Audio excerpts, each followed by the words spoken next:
యేసు అక్కడ నుండి బయలుదేరి తూరు సీదోనుల ప్రాంతములకు వెళ్ళగా ఇదిగో ఆ ప్రాంతముల నుండి కనాను స్త్రీ ఒకతే వచ్చి, ప్రభువా, దావీదు కుమారుడా, నన్ను కరుణింపుము, నా కుమార్తె దయ్యము పట్టి బహు బాధపడుచున్నది అని కేకలు వేసెను. అందుకాయన ఆమెతో ఒక్క మాటయేనను చెప్పలేదు.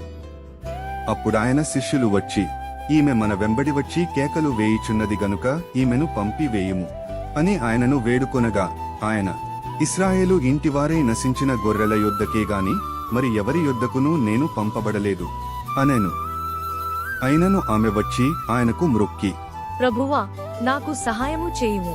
పిల్లల రొట్టె తీసుకుని కుక్క పిల్లలకు వేయుట యుక్తము కాదు.